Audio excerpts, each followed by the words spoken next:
तो इस वीडियो में हम लोग देखेंगे लॉ ऑफ सेग्रीगेशन के बारे में, जिसको हम लोग यूनिवर्सल लॉ भी कहते हैं। यूनिवर्सल लॉ कहने का मतलब है कि इसके कोई भी एक्सेप्शंस नहीं है। मैंने अभी फर्स्ट वीडियो में बताया था लॉ ऑफ डोमिनेंस के बारे में, वहां मैंने ये बात डिस्कस नहीं करी, तो मैं उसको फिर से भी डिस्कस कर देना चाहूंगा कि लॉ ऑफ डोमिनेंस का एक्सेप्शन है which is law of incomplete dominance, ठीक है।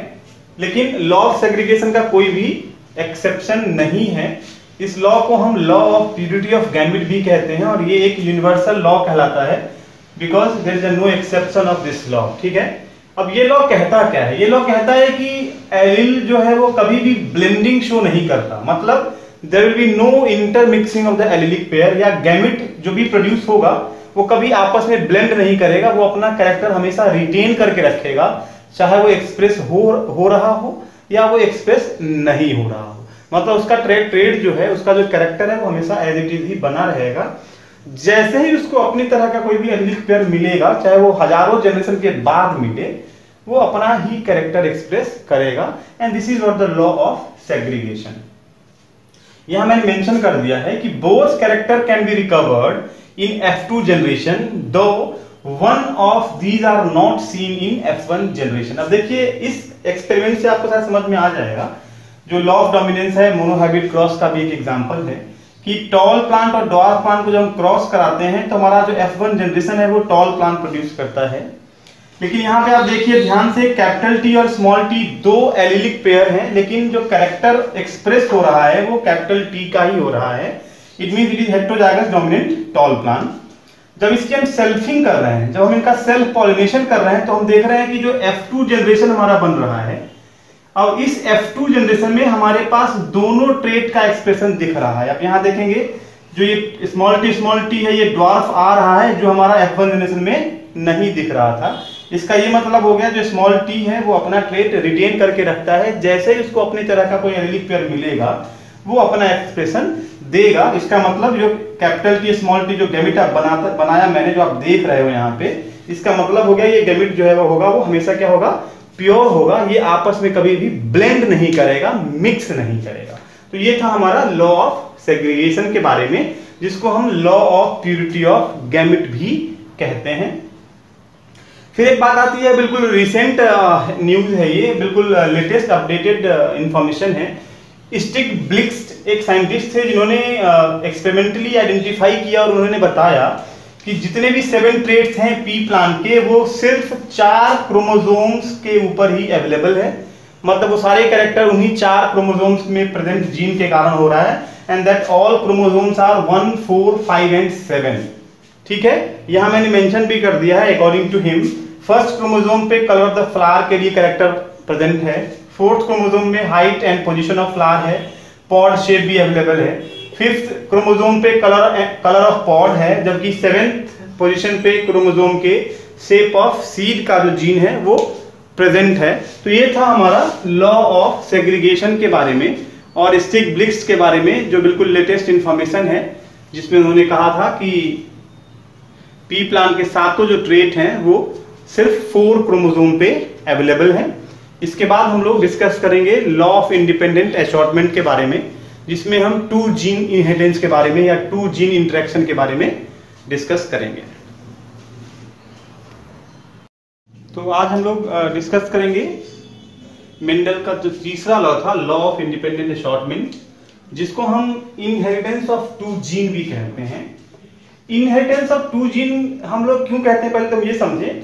ये 2 जीन की बात हम इसलिए करते हैं because there are 2 different traits that are getting controlled by the particular gene which is shape of seed and colour of the seed, round and yellow. यहां हम क्या ले रहे हैं, हम 2 ट्रेट्स यूज कर रहे हैं लॉ ऑफ इंडिपेंडेंट असॉर्टमेंट को एक्सप्लेन करने के लिए। डोमिनेंट ट्रेट जो है वो राउंड एंड येलो है, जबकि रिसेसिव ट्रेट है वो है रिंकल्ड एंड ग्रीन। जब ये गैमेट बना रहा है तो ये कैपिटल वाई, ये स्मॉल वाई बना रहा है।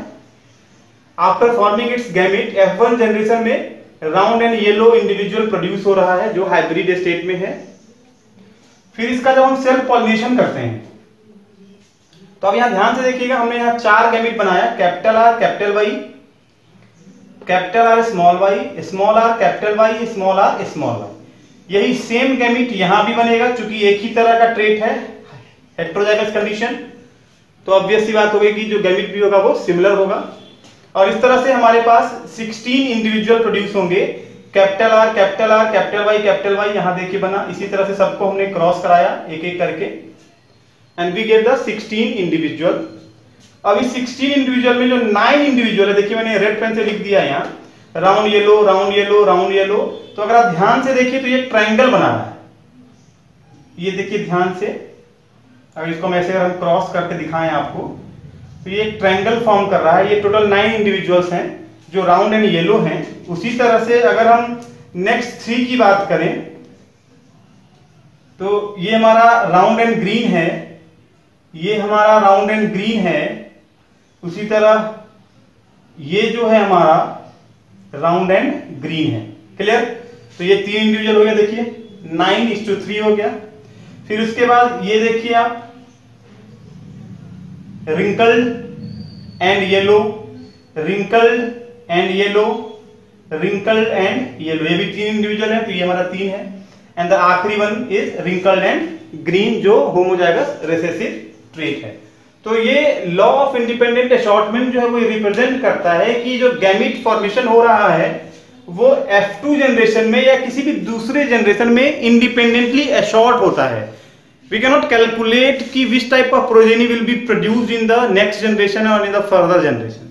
तो इंडिपेंडेंट असॉर्टमेंट का मतलब यही हुआ। और चूंकि यहाँ पे 2 जीन की बात हो रही, 2 अलग अलग ट्रेट्स ट्रांसफर हो रहा है एक जनरेशन से दूसरी जनरेशन में, इसीलिए हम इसको इनहेरिटेंस ऑफ 2 जीन भी कहते हैं। और इसको एक्सप्लेन करने के लिए हम ये वर्ड यूज करते हैं डाई हाइब्रिड क्रॉस। क्योंकि 2 हाइब्रिड है, यहाँ पे देखेंगे आप ध्यान से देखिएगा तो 2 हाइब्रिड है, तो इसीलिए इसको हम लोग डाई हाइब्रिड क्रॉस भी कहते हैं।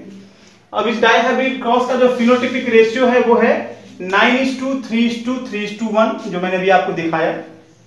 वही अगर हम जीनोटिपिक रेशियो की बात करें तो आपको मैं याद करने का मैंने तरीका बताया है पहले भी, मैं फिर से बोल रहा हूं, आप ऐसे याद रखिए 12:24:12:12:1।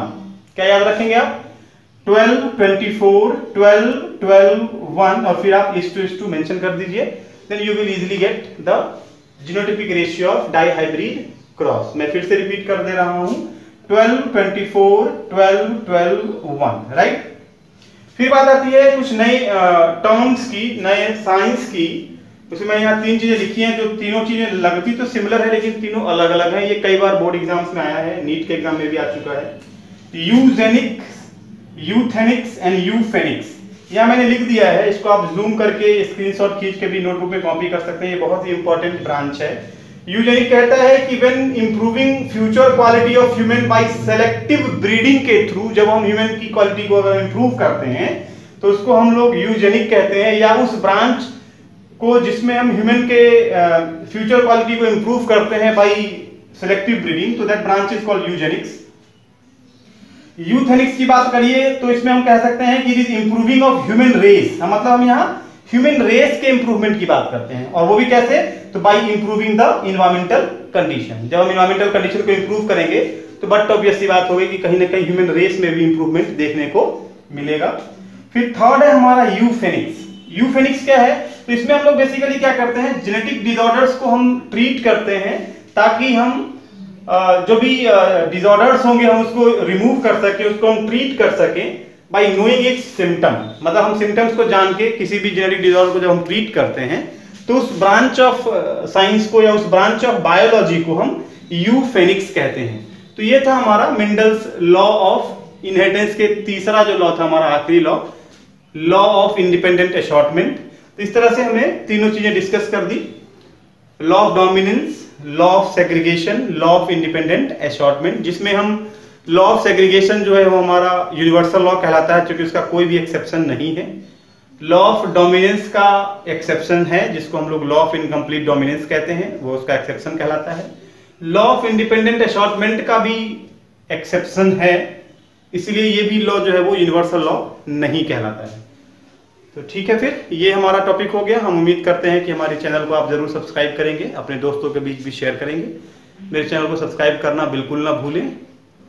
आगे की सारी चीजें हम ग्रेजुअली अपडेट करते रहेंगे आपको। Thank you.